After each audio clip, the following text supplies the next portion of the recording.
priority than risk affecting only a particular area. But you should not be ignoring risk affecting a particular operating unit also, because that can have a catastrophic effect, and then that particular unit may be destroyed altogether, and then that can have a very serious impact on the organization. Sometimes risk affecting one area would be having some contagious effect on the other level. So you cannot ignore risk at any level, but at the same time, risk affecting the entire organization, risk affecting the entity level can be given more priority than risk affecting a small area. So the first step is to identify the risk. Second step is to assess the risk. Third step is to prioritize risk. And you can have some agreed upon criteria how to prioritize risk. And these are all like the criteria you can have when you decide about the agreed upon criteria, right? You should consider all these aspects when you prioritize risk. Then step 4 is to formulate risk response. And I have gone through the categories of risk responses. What were the categories of risk response? One, we have seen risk avoidance, like not doing that business, right? Because of the high risk, high severity and high frequency, you decide not to really get into that. You dispose of that component, or you just don't get into that business. That is risk avoidance. But if you really see that that risk is very low frequency and low severity, then you could accept that as a part of doing business. That is risk acceptance or self-insurance.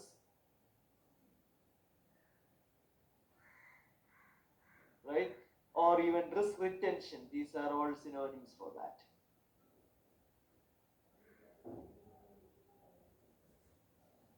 Then we have seen another risk response,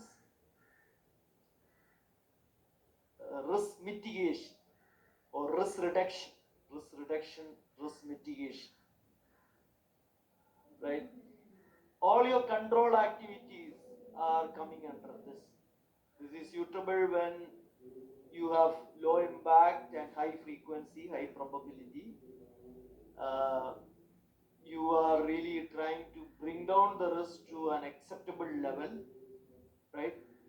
And in all these risk response, you are trying to do that. But then risk reduction is actually the major category of the organizational risk, where you are going for internal control activities, come under this risk response, risk reduction or risk mitigation, right? And then we have seen what? Risk avoidance, risk acceptance, risk reduction.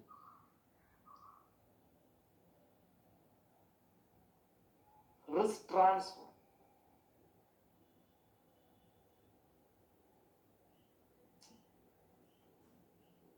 What is risk transfer?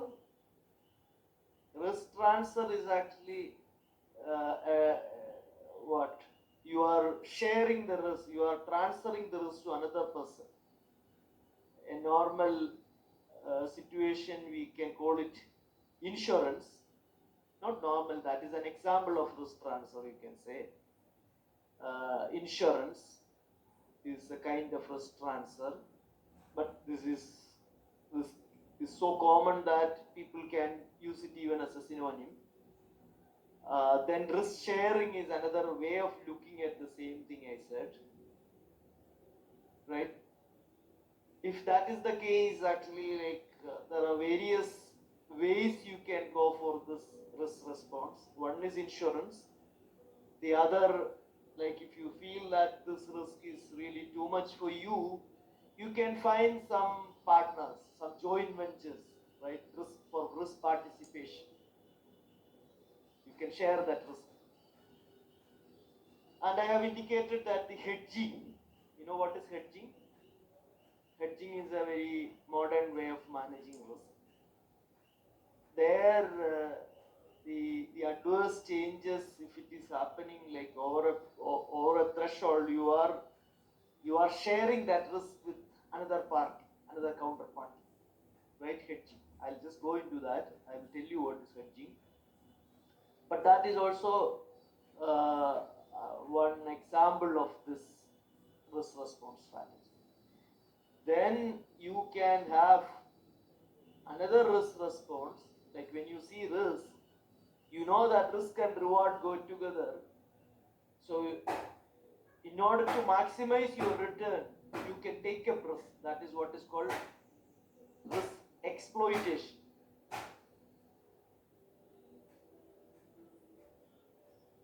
Right? You can have like you should refine your risk appetite properly, and within the risk appetite, you can really allocate a portion of your disposable income, or you can really take up one line which is consuming a capital you are really capable of withstanding the whole shock. You can go for risk exploitation and then tap that potential for high return. That is what is called risk exploitation. So these are the risk response strategies you can have. But you should understand that whatever risk response you take, the risk remaining after implementing those risk response should be within your risk appetite. Risk remaining after you implement the risk response should be within your risk response. Then only it is effective, right? So you should really see how much is your risk appetite. That affect the choice of risk response strategies. Any business has got some risk. Anybody else have joined? Sean, why are you like today invisible? Parvati has just joined. Nanma, Parvati, Sean, not Parvati, Narma, Sean, Praveen. If you can enable the video, that would be better. Okay, thank you so much. So, any business activity will have its own risk. Some activities are more risky than the other. Before implementing any risk response, before really pursuing any risk response, the risk involved in that activity is what we call it as inherent risk. So inherent risk is the risk in an activity before any risk response. After then looking at that, actually how much is the cost involved in that, and if you really go for a risk response, I mean if you really go for a risk response, how much you can reduce that risk, that's the benefit. But for that risk response, what is the cost? So you have to, whenever you are really firming upon a risk response, you have to really a cost benefit consideration, right? How much is the benefit of implementing this risk response, and what is the cost of implementing this risk response? That is an estimate. That estimate also you can go wrong in that, because your expectation of the cost involved and your expectation of the benefit you are going to get out of this risk response. So in that, it's about future estimate. So you can go wrong. Your mathematical models can go wrong. Your gut feel can go wrong. But still, it is based on a cost-benefit consideration. Here, one point you should understand that there may be some best risk response strategy. I am using the word best because the best, you should understand that is the best. Whether you can afford it, whether you can, whether it is desirable, optimal, that is not a question. That's the best. You cannot go for the best if the cost involved in that is less than the benefit you are expecting. Ultimately, it turned out to be different. So you cannot go for the best response if the cost is prohibitive. Your estimated cost is prohibitive. This is all like a trade-off based on your expectations. So you will never go for the best. You will go for the best in that circumstance, but still that's the word you should use. You will not be able to go for the best, and you should not be going for the best. You should see cost benefit consideration, right? The expected benefit should exceed the expected cost, right? So that's the optimal solution you are really looking for. So you cannot go for the best. So all kinds of whatever risk response you take, actually there should be a comparison of the expected cost versus expected benefit. So you cannot really get an absolute assurance on risk management. You can only get a reasonable assurance on risk management. And your expected cost need not be your actual cost. Your expected benefit need not be your actual. So their estimation errors can happen. Model errors can happen. So there also you are coming across another situation that risk management is not an exact science, and you can have judgmental errors, right? So it cannot give you an absolute assurance. It can only give you a reasonable assurance. You cannot eliminate risk. In fact, like whenever you are trying to do this kind of things, your objective might be to eliminate risk, but still, as a matter of policy, a professional should not use the word that risk management is aiming at eliminating risk. We are only trying to mitigate risk, right? We are only trying to reduce risk within the risk appetite. There are two reasons. First of all, it is not possible to eliminate. Second, business is all about taking risk. It's about managing risk at the level you can really accept the risk. So it is not risk elimination. If there is risk elimination, there will not be any business. So it is not like, there are two angles to it. You understand what I'm trying to say? It is not possible to eliminate all the risk. First of all, it is not advisable also to eliminate all the risk. So risk management is not about eliminating risk. Risk management is about optimizing risk. Risk management is about managing risk within the risk appetite. So you are getting now a better understanding about risk appetite, right? So that affects the choice of risk response strategies. So now, when you see that one particular activity has got some inherent risk, you need to see whether that is within your risk appetite. If that is within your risk appetite, then it's fine, but then there is a portfolio approach needed. It is not just one risk. That I will come to that. But anyway, just get this point very clear. Before implementing any risk response, the risk involved in an activity is what we call it as inherent risk. And then we think about what are the risk responses suitable to really address that risk, and then based on the cost benefit consideration, you just decide on a risk response, and what is the estimated residual risk after this implementation of the risk response. That is what is called targeted residual risk, right? Targeted residual risk is the residual risk expected to remain, right, after implementing your risk response. But that again need not be the real impact of the risk. I mean, the real situation of the risk after implementing this risk response. The actual residual risk may be different from the expected residual risk. That is always the case, because things in future are not within your control. So your actual residual risk may be different from your targeted residual risk. how much you are able to tolerate that. That is what is called risk tolerance.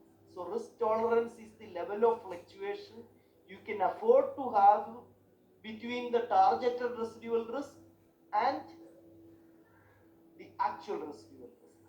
You understand the difference, terminology difference? Risk appetite is the willingness of a person to accept risk. Risk tolerance is the allowable fluctuation between the actual residual risk, which might turn out to be, and the expected residual risk, right? So how much variation you can afford to have, plus or minus how much variation you can have. That is the risk tolerance. Like in a purely statistical quality control, you have the upper control limit and the lower control limit. Like that, for every risky situation, you need to really have an upper control limit and lower control limit. And in the finance parlor, normally you are really talking about the downside risk, how much maximum loss you can have, right? That is the thing. And that loss, like say your targeted residual risk and sorry, actual residual risk and the maximum, the worst case scenario, right? That should be below your risk appetite. Your targeted residual risk plus the upper limit of your risk tolerance should be kept below your risk appetite. Then only you are able to function there. So you understood this terminology, right? Okay. So that's about the risk response. You should understand that. Then the next step is to monitor the risk response. When you monitor the risk response, like you are really seeing whether there is any change needed to the risk response, whether your quantification was correct, any corrective changes you should be able to make it. But the two sources of information when you go for monitoring the risk response, the two important sources of information are the operational managers.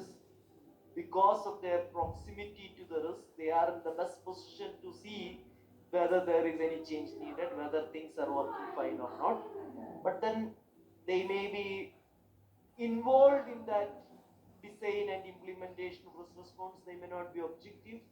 So you would like to have an objective independent party to really give you the management. As management, you would really like to have an objective independent party to give you the information, and the internal auditors squarely fit into that. So these are the two important sources of information. So these are the 5 steps in risk management process. Now, I had already talked to you about the hedging. Hedging is the process of using offsetting commitments to minimize or avoid the impact of adverse price movements, right? I will explain you that. It's a modern way of, you cannot, you can say hedging is a very modern way of addressing risk, right? Here you are using some offsetting commitments to minimize or avoid the impact of adverse price movements. I will tell you some examples. Suppose you have some asset, like you have a land as an investment, right? Land. You are having a land as an investment. Investment means what actually? It's not being used in your business, but you are really trying to make maximum return out of that. That return will be coming either as recurring return or as capital appreciation. That is the thing, right? So when you have an asset, when you own an asset, right, you are having a long position in that asset. When you own an asset, you are having a long position in that asset. So what are you worried about when you own an asset? The asset losing its value. If there is a price decline in that asset, that will really affect you. If the asset you are owning, if it is gaining in value, that is good for you. You don't consider that as an asset. So a person owning an asset has a long position in that asset. If he is concerned about the price decline in that asset. So what should he do to really mitigate that risk, he should really go for an instrument which will gain in value when this asset which is having long position, uh, when the price of that decline, the other asset should be gaining in value. So when the land is really losing in its value, that instrument should gain in its value. You should find an instrument which will have a price movement opposite to that of land, right? Then if there is a price decline in land, there will be a price increase in that instrument. Then that is a good hedge for the price decline in this land. So when you go for, when you are having when you are having long position in an asset, you go for a short hedge. Short hedge means actually you are really having an instrument which will gain in value when this asset which you're owning will have a decline in value, right? So that is what we call it as like hedging. So you should really have. Similarly, when you don't have land and you want, like you want to buy a land to construct a building, right? So then what? Then you are having a short position in land, that asset. You don't have the land, right? But you aspire to have land. That means you are short in land. You are having a short position in land. If you are having a short position in any asset, what are you concerned about? You will only be concerned about the price of that appreciate, because you will not be able to afford it in the future. So when you are having a short position in an asset, you will be worried about the price appreciation in that asset. So to hedge that, you should find an instrument. You should go for a long hedge, meaning you should find an instrument which will really decline if the land price go up. So that is the way you go for hedging, right? You should find instruments will minimize or avoid the impact of adverse price movements, right? That is the meaning of hedging. And you can have like this theory what I said implemented very effectively in options, futures and swaps, all that. Like what is option? It's an option to purchase at a fixed price, right? Say you want to buy a share, right? So you want to buy a share means you are having a short position in that. You don't have that asset. So that means you are worried about the price appreciation in that. So there are like stock market instrument called call option. So this will entitle you to buy that share at a fixed price, right? So that means actually if the price of that share goes up, the value of the call option, like if the price of that share goes up means your loss, like you want to buy, you don't have it, so you are really like concerned about the appreciation in that. So whereas if you have already bought a call option on that, then you are fixing. Anyway, don't worry about that actually, like these options, everything will be covered by Thomas Matthew in another session.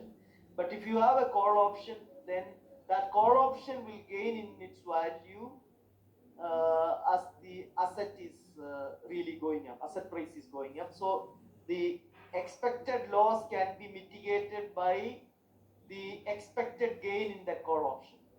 Similarly, if you are trying to, like if you have an asset, then you are worried about the price decline in that, right? So you are having a short, you are having a long position in that thing, so you can short an option. You can really have various ways to address that. One way to address that would be to go for a put option.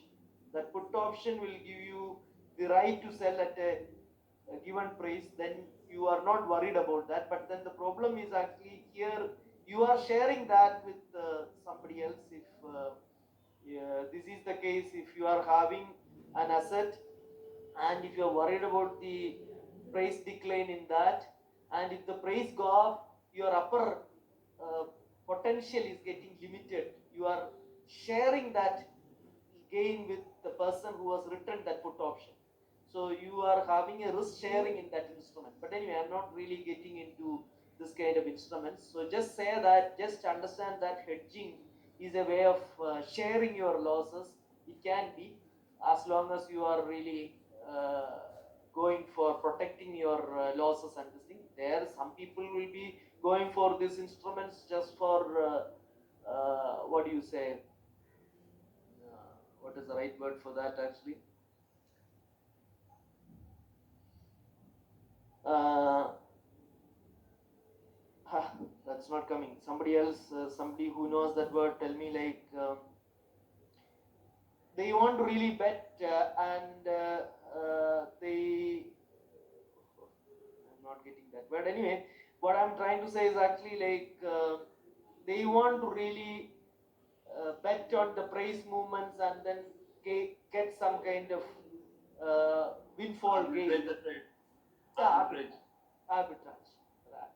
That kind of arbitrage was not the word I was really looking for, but anyway, the arbitrage also is like you are trying to gain from this price movements, so you can really go for it. Anyway, you will be covered. Yeah, correct. Thank you, Bunyamin. I was really going for the word speculation. I thank you. So you are really, some people will be just speculating. I'm not talking about that actually. This is the word I was really looking for. Thank you, Bunya. Could have unmuted and talked. Saved my time. Okay, so this kind of going for futures, options, swaps are all like very modern way of hedging an exposure. But you have conventional methods also to manage financial risk. You, like, if you are worried about having money available when a long-term liability is getting matured, you can like slowly build up that cash by having a very systematic investment plan that can be a sinking fund, like very fixed installment, expecting how much return you would have from that investment. So you can ensure that money is available and you don't get into a situation that you don't have cash to defray that expense when it becomes due. That's a very conventional way of really managing that risk. So you have very modern ways of managing the risk. You can really go for share market instrument, but I'm not talking about speculation. I'm talking about really managing your risk. To some extent, all these instruments are really limiting your maximal loss. So these are all good examples of risk transfers primarily, as long as it is naked.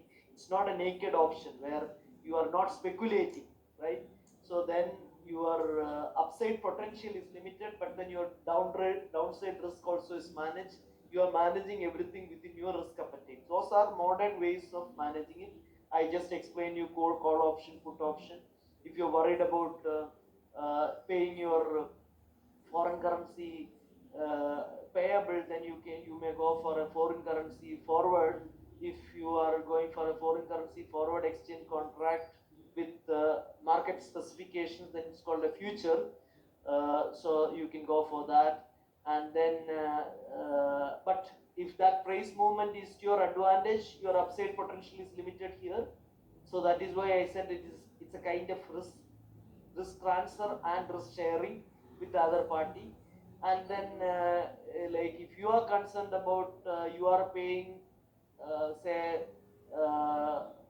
interest rate based on market rate, or then you can have a fixed rate loan. So you can swap these interest rates in between, like the return of the one asset is swapped with the return of another asset. So that means actually like you can really manage that within your risk appetite. So hedging is a very modern way of it's a very good risk management method to really manage your risk within your risk appetite. But you have conventional methods. I was just telling you, if you wanted to generate sufficient cash to pay off your liabilities, you can go for a sinking fund. And if you are a financial institution, you need to really see that your liabilities are bucketed in maturity buckets, and you need to have sufficient cash to pay off the liabilities which are getting matured in 2 days time, a week time, say a month time, like that. You can really have a much maturity matching, maturity ladder approach. These are all like actually having the assets, acquiring assets, and then if there is any shortfall in a particular bucket, going for placement and then deliberately managing that. It is actually difficult, but at the same time, these are very traditional methods.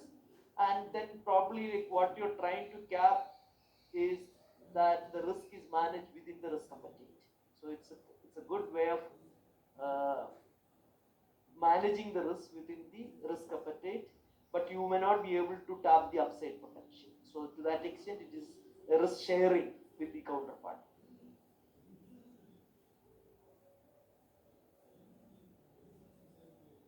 I have already told you that the precise numeric quantification is not necessarily required to have sound risk management structure. And out of the 5 steps involved in that, most of the steps are involving qualitative, right? And even all most of the processes involved are also intuitive, right? Intuitive means very judgmental, and there may not be very mathematical quantitative framework attached to that. And then in this subunit, like there are some miscellaneous topics. One is about the benefits of risk management. What are the benefits of having a robust risk management in your organization?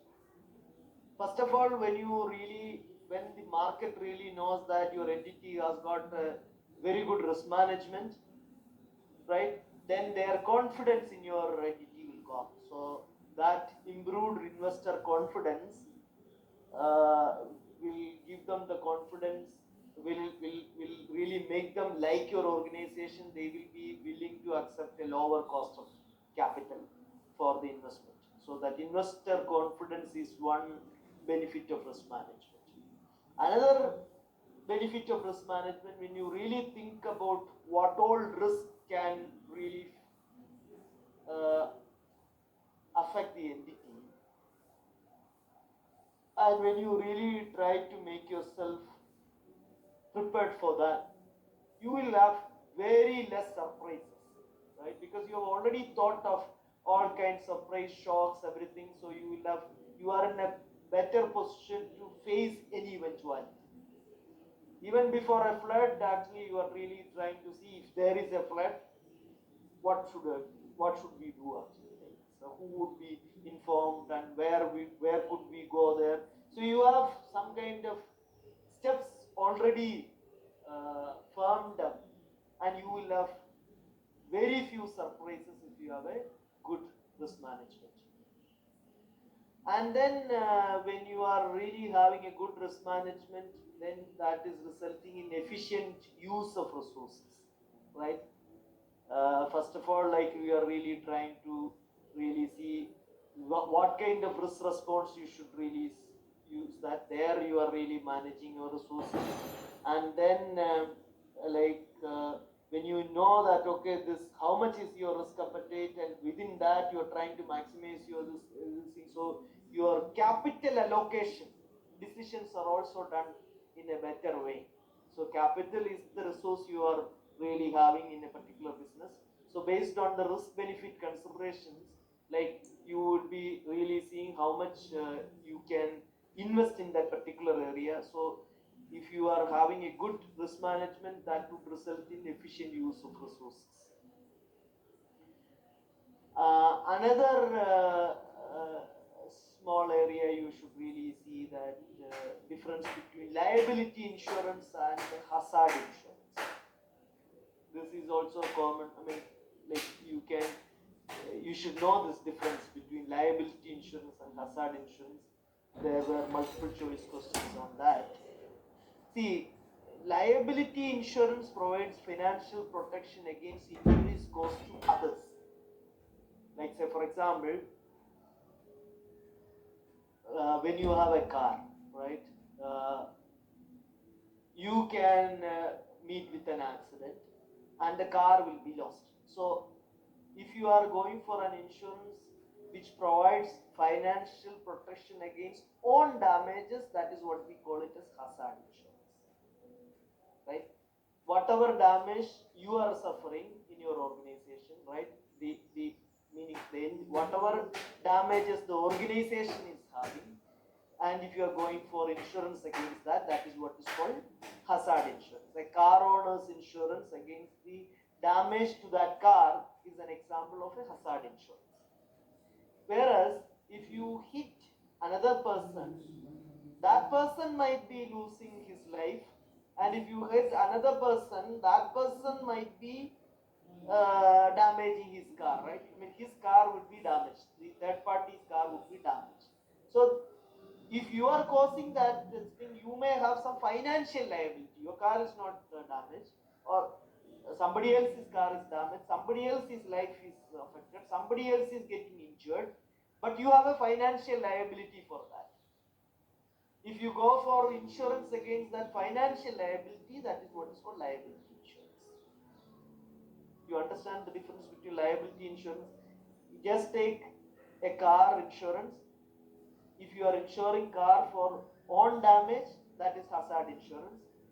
Insuring the accidents and the damage caused to others, it's called liability insurance.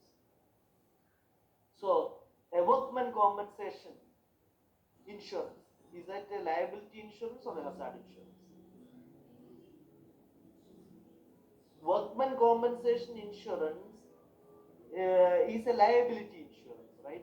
Because the damage is in your premises and you might have some financial liability to cover that, you will be having it, but then the money will be given to that employee. So it's an example of a liability insurance, not to you. The insurance will be giving the money, third party money, the employee's money, not the entity. So that is liability insurance. And hazard insurance is protecting against own damage, and liability insurance is protecting against third party damage, right? But your financial liability is covered. And if you are a comprehensive car insurance, both these are covered. Okay. And then now you understood the first subunit is covered there.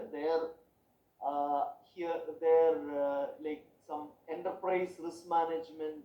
I told you, enterprise risk management is what is really needed in today's interconnected business environment, right?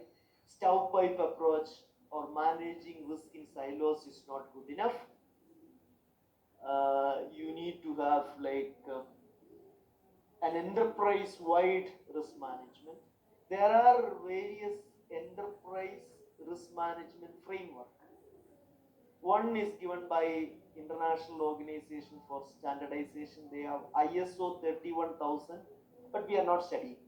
We don't have that in the CMA curriculum. But we are studying a very popular ERM framework introduced by COSO, Committee of Sponsoring Organization. So that is the COSO ERM framework is there in the CMA curriculum. So we will go through that, and then we will do the multiple choice question. Or otherwise, till the time I have good energy to explain you this, let me cover that. But we have finished everything about the first subunit, whatever. And then we have also covered, to the extent those concepts are used in the COSO framework, I have explained you, so I will need only less time to explain those, because all these things are again covered in the COSO framework, right? We will go through that. Anyway, ISO framework is not there for your CMS syllabus, only the COSO ERM framework is what you need to learn. First of all, you should understand, you should really know the background of COSO. Like in 1972, 71, 72 period, uh, that was the re-election of Richard Nixon in United States. That time there was a scandal called Watergate scandal. Actually, somebody had tried to uh, spy the Richard Nixon was a Republican. Somebody was trying to spy the Democratic head office. Democratic Party's head office is in Watergate, Washington. So, like people suspected Republicans and Richard Nixon on that, and anyway, so many things have happened, and ultimately Richard Nixon had to resign, and then Gary Ford has become the president of the United States, and then this investigation, the Watergate investigation, I have found that there were like some 400 corporations involving, some 300 million in slush funds involving 400 corporations. That means around 0.75 million each were given in foreign bribes. The companies, US companies, were involving itself into bribery actually overseas, right? So the corruption, widespread corruption, for like then this has really paved way to Foreign Corrupt Practices Act, and the government had acted on various things like passing Foreign Corrupt Practices Act. That Foreign Corrupt Practices Act is there in the first part of this thing, and this Watergate scandal background, everything is well explained there in the part 1 of the CMA examination. So the government had done its part to really go for an enactment to address this lapses in internal control, lapses in accounting. They understood that only if there is a proper internal control within the organization, accounting will be done correctly. Only if the accounting is done correctly, you will be able to identify a bribe as a bribe, right? So that means actually the legislators have understood the importance and the inadequacies of accounting, and they have acted to correct that situation.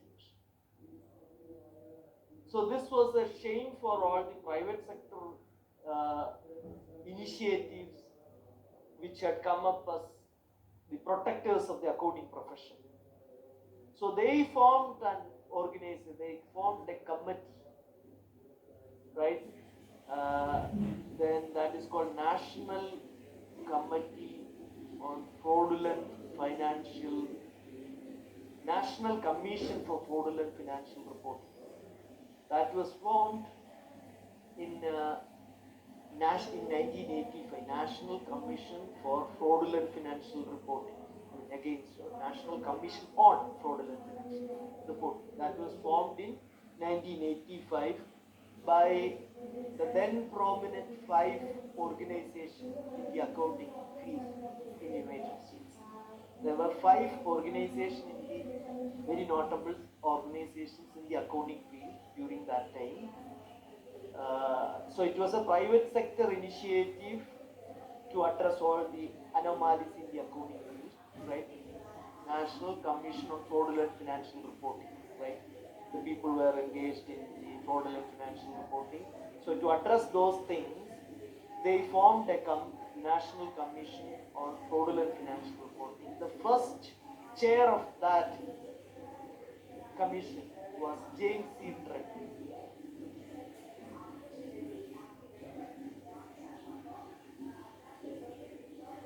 James C. Treadway was a director of SEC. He was a very known person in the accounting field and the finance field in the United States. So he was the first chairman of this National Commission on Fraudulent Financial Reporting. Right? So this was formed in 1985. And this was an initiative by 5 organizations, namely American Accounting Association. This is an organization of the academicians in accounting, university professors of that. Then Financial Executive International. This is an association of the practitioners of accounting, not practitioners, I mean the accountants in business, right? Financial Executives International, right? Then IMA, Institute of Management Accountants, this is like cost accountants. Then AICPA, this is like the auditing community and the professional accountants, American Institute of Certified Public Accountants. IMA is the institute which is conducting the CMA examination. Then BIAA, Institute of Internal Auditors. So these are the 5 organizations, and this 5 organizations form this commission. So this is called Committee of Sponsoring Organizations, right? Committee of Sponsors. These are the 5 organizations which form the National Commission of Fraudulent Financial Reporting. So this Committee of Sponsoring Organization of Treadway Commission, because James C. Treadway was the first chairman, so it is simply called Treadway Commission or COSO. COSO means Committee of Sponsoring Organization. It was a joint initiative of 5 private sector organizations, right? COSO was formed in 1985 and is dedicated. See, the COSO's objective was to provide thought leadership through development of frameworks and guidance on 3 areas. One, enterprise risk management. The other is internal control. Third is fraud deterrence. So this COSO, Committee of Sponsoring Organizations of Treadway Commission, was formed in 1985 as National Commission of Fraudulent Financial Reporting to provide thought leadership through development of frameworks and guidance on 3 areas. One is ERM, the other is internal control, and the third area is fraud deterrence. Out of that, internal control is covered in part 1 of the CMA examination. In that area, COSO has come up with a framework called Internal Control and Integrated Framework. So we will be learning about that. And fraud deterrence as a part of ethics, like earlier, ethics and risk management.